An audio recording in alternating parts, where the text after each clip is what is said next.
Il y a des moments dans la vie où tout semble flou, où le futur, aussi désirable qu'il soit, se heurte à un mur, celui de la réalité. Je venais de terminer mes études au séminaire. J'étais plein d'espoir, mais pas plein de ressources. Et pour continuer, je devais rester à Port-au-Prince.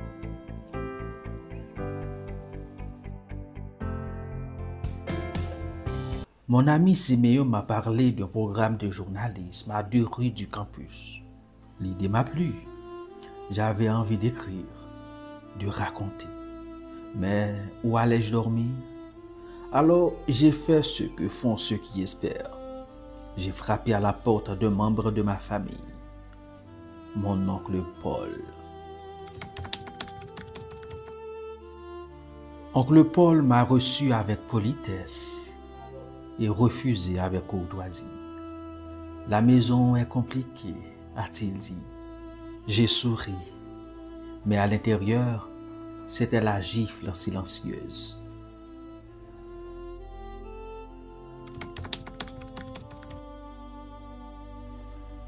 Ricardo Isma, ce professeur a ouvert non seulement sa porte, mais une bibliothèque, un sanctuaire de savoir.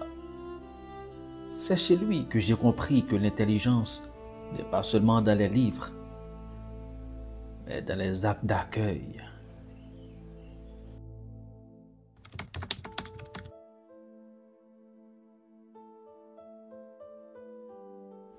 Cette nuit-là, je n'ai pas seulement dormi, j'ai recommencé à rêver.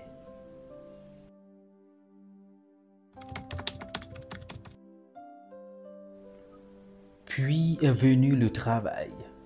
On m'a proposé un poste d'instituteur à Bernier, une ville en périphérie de Port-au-Prince, pas ce que j'avais espéré, mais un début.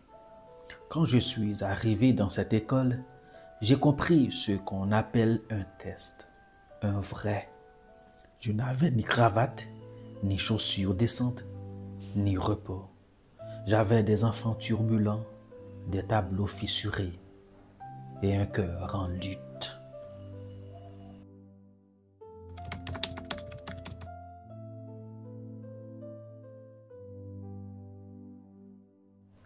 Puis la lettre est arrivée, mise en disponibilité. En d'autres mots, merci, mais non merci. J'ai failli craquer.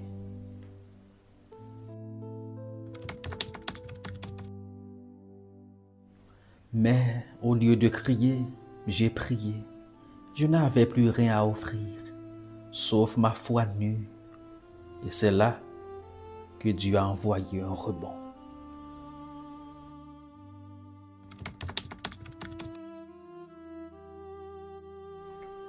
Ricardo a parlé de moi à quelqu'un, un collègue pasteur. Et un samedi matin, j'ai été autorisé à enseigner la parole. Pas dans un stade, pas dans un amphithéâtre, mais devant quelques jeunes assoiffés. Et pour moi, c'était une scène d'honneur.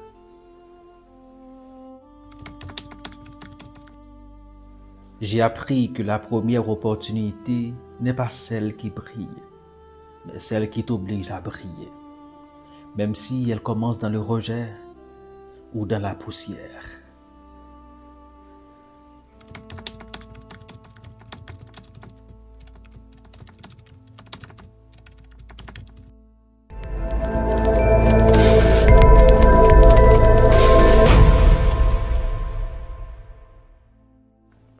Il y a des jours où l'envie de changer le monde brûle si fort, mais nos pieds restent figés.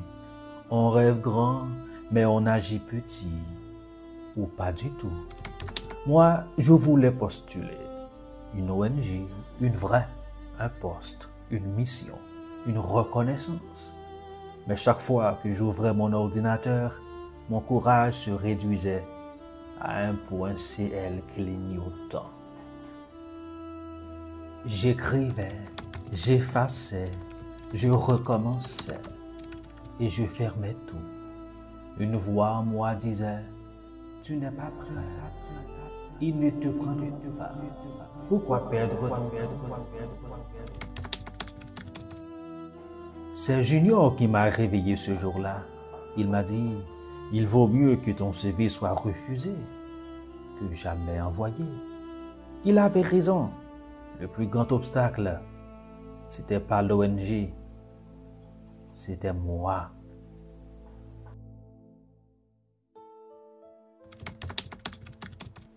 Ce jour-là, j'ai déposé le dossier, le cœur lourd, les mains moites, et une voix dans ma tête me criait « Fuis !» Mais j'ai avancé, j'ai remis le CV. Rien ne s'est passé, pas d'éclair dans le ciel, pas de voix divine, juste un pas, un simple pas.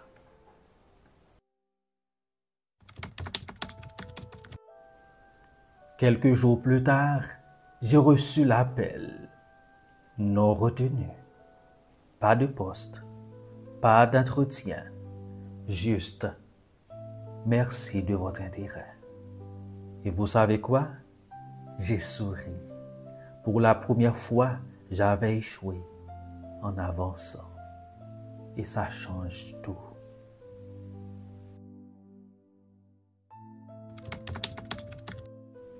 Je suis allé prier, pas pour avoir un travail, mais pour dire merci. Merci d'avoir brisé la peur.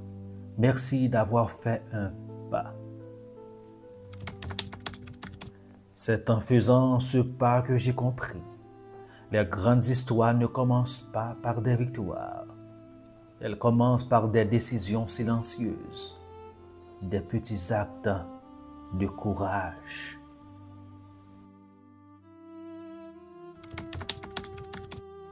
Ce jour-là, j'ai écrit « Quand tu sais ce que tu veux vraiment, fais toujours le premier pas, même s'il tremble, même s'il est seul, même s'il semble inutile, car c'est ce pas-là qui active les cieux. »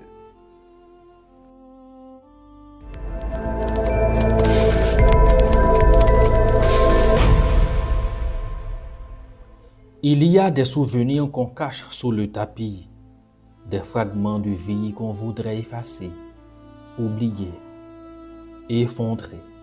Moi, j'avais une histoire. J'avais honte de la raconter. Pas parce qu'elle était fausse, mais parce qu'elle me faisait encore mal. J'avais ce carnet, une sorte de journal que je n'osais pas ouvrir. Trop de poids, trop de vérité. Un soir, seul dans ma chambre, je l'ai enfin rouvert et les images sont revenues.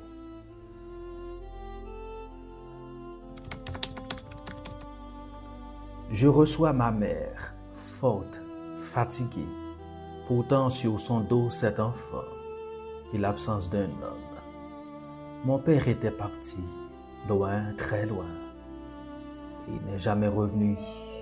Pendant longtemps, je me suis demandé s'il pensait à nous, s'il priait pour nous, s'il nous manquait autant qu'il nous manquait. Un jour, l'école nous a renvoyés. Pas de frais payés. On est rentré la tête baissée. Maman a crié. Pas de colère, de désespoir. Voulez-vous tous devenir philosophes? Ce jour-là, j'ai compris qu'elle se battait seule, contre le manque, contre le rejet, contre le silence.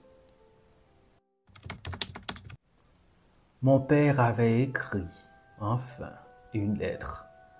Je ne l'ai pas lue, je l'ai déchirée, rage sourde, cœur fermé. Je ne voulais pas de fantôme.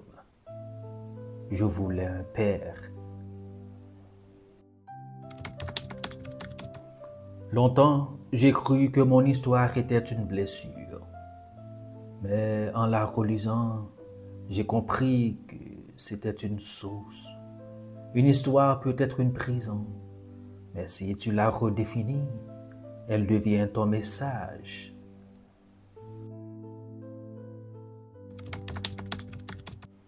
Aujourd'hui, je parle, pas pour me glorifier, mais pour témoigner. Ce que tu caches peut devenir ce qui libère les autres. Ne jette pas ton passé. Guéris-le, raconte-le, utilise-le.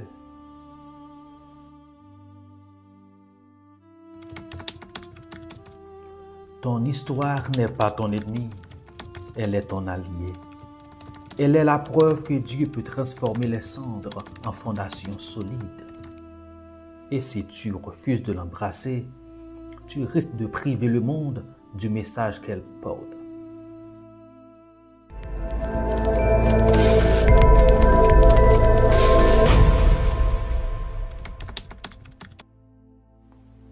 La vie ne te demande pas toujours ce que tu veux. Elle t'impose parfois ce que tu n'avais pas prévu. Et là, tu as deux choix, te plaindre ou créer. Moi, je voulais enseigner la Bible, la théologie, inspirer, former. Mais ce que j'ai eu, c'était une salle de classe bruyante à Pernille, une école qui tombait en ruine, un salaire maigre, des enfants pleins d'énergie et une usure que je n'avais pas anticipée. Je n'avais pas de tableau, pas de manuel, pas même de chaussures dignes de ce nom. Un élève m'a regardé droit dans les yeux et m'a lancé. « T'as même pas de souliers. » J'ai encaissé, sans répondre, mais à l'intérieur, j'étais brisé.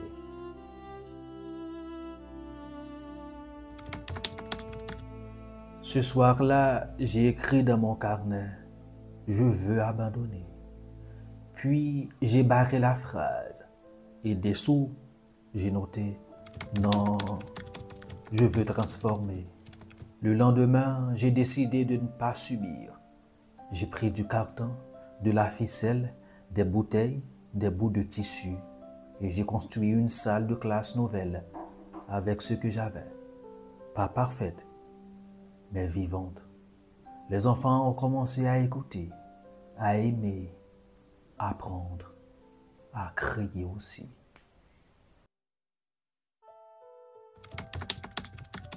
Le directeur m'a regardé et m'a dit « Pourquoi tu fais tout ça? Ce n'est qu'un poste temporaire. » J'ai répondu calmement « C'est justement dans les lieux oubliés que doivent naître les plus belles choses. »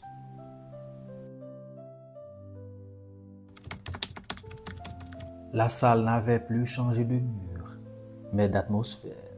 J'avais compris une chose. Quand tu refuses la plainte, tu ouvres la porte à l'innovation.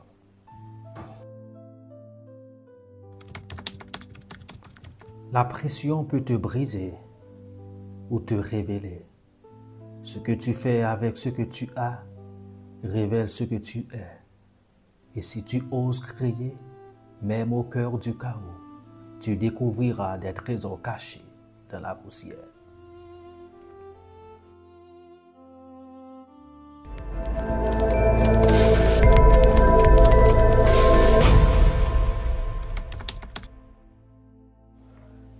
Parfois, on continue à courir sans savoir si on court encore dans la bonne direction.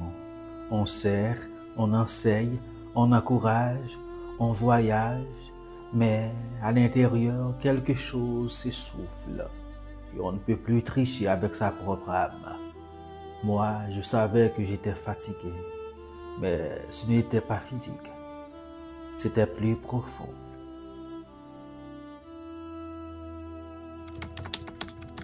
Ce matin-là, je n'ai pas ouvert ma Bible.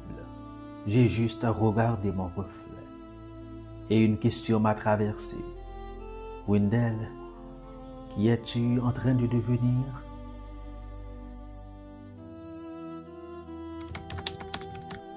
Mon mentor m'a dit un jour, tu veux aller loin? C'est très bien. Mais as-tu pris le temps d'aller profondément?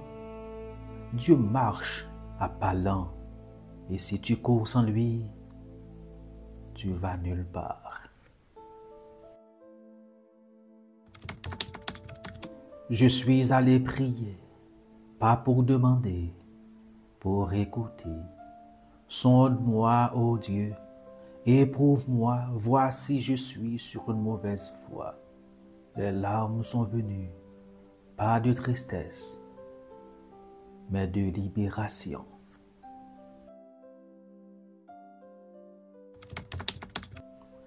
J'ai commencé à écrire, pas pour publier, pour me sonder, ce qui me faisait peur, ce que j'avais négligé, ce que j'avais perdu et ce que Dieu voulait restaurer. J'ai noté orgueil, fuite, surcharge, absence de repos, silence de prière, puis grâce, patience, fidélité, présence, pardon. J'avais recommencé à respirer lentement, profondément. Pas parce que tout allait bien, mais parce que j'avais retrouvé l'essentiel. Ce n'est pas le monde qu'il faut changer en premier, c'est le cœur. Examine ta vie, non pas pour te condamner, mais pour mieux avancer. Une âme qui s'écoute peut mieux entendre Dieu, et une vie réévaluée devient une vie redirigée.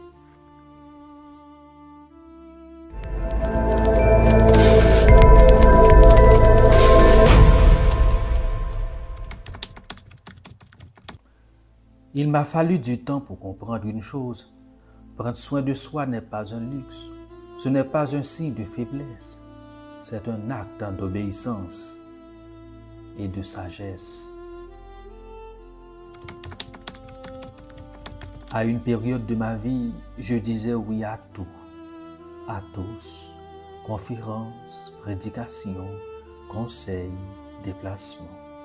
J'étais actif, engagé, disponible, mais je m'oubliais. Et mon corps, lui, n'oubliait pas.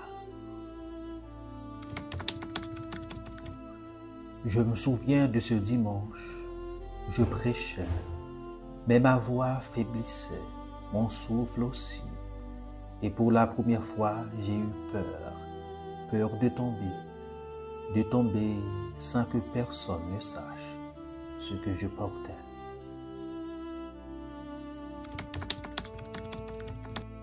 J'ai fait des analyses, rien de dramatique, m'a-t-on dit. Mais le message était clair. Continue à ce rythme et tu vas t'effondrer. Ce soir-là, j'ai compris que j'étais devenu le pire patron pour moi-même. Je ne m'accordais ni pause, ni tendresse, ni limite. J'ai écrit dans mon carnet. Un serviteur épuisé ne sert plus. Un disciple en burn-out n'écoute plus. J'ai commencé à dire non, à prendre l'air, à boire de l'eau, à faire silence. Pas pour devenir égoïste, mais pour redevenir disponible à Dieu, sainement. Un jour, un frère m'a dit « Je suis fatigué. Je ne sais plus comment gérer tout ça. » Je lui ai répondu doucement. Commence par te traiter comme Dieu te traite, avec patience, grâce et des sabbats réguliers. Si tu ne prends pas soin de toi, personne ne le fera à ta place. Tu es un temple, pas une machine, et Dieu a besoin de toi, en vie, équilibré, présent, pour durer, pour aimer, pour servir.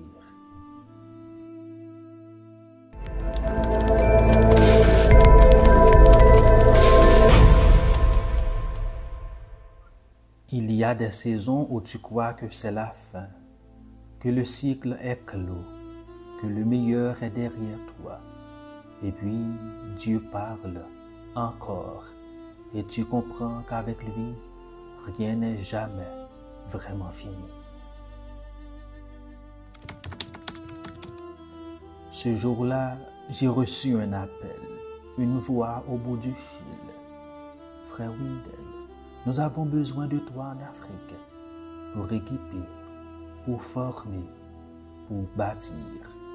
Je suis resté silencieux, ému, bouleversé. J'avais l'impression d'avoir tout donné, mais Dieu m'offrait un nouveau départ. J'ai commencé à ranger mes affaires, mais en réalité, c'est mon cœur que Dieu était en train de repositionner. Je ne quittais pas une mission, j'en poursuivais une autre, plus vaste, plus profonde. Quand j'ai posé le pied sur cette terre rouge, j'ai senti une paix nouvelle. Ici aussi, Dieu m'attendait, pas pour recommencer à zéro, mais pour continuer avec plus de sagesse, plus d'humilité. Ils étaient là, des jeunes, des futurs pasteurs, des disciples. J'ai partagé mon histoire, mes chutes, mes leçons. Et l'un d'eux m'a demandé, « Comment tu fais pour continuer après tout ce que tu as vécu ?» J'ai souri et j'ai répondu simplement, « Parce que Dieu continue. »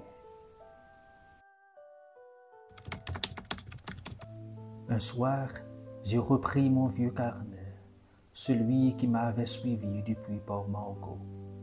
J'y ai ajouté une dernière phrase, pas une fin, une ouverture. La croissance personnelle ne s'arrête pas parce que Dieu n'a jamais fini de former ce qu'il aime.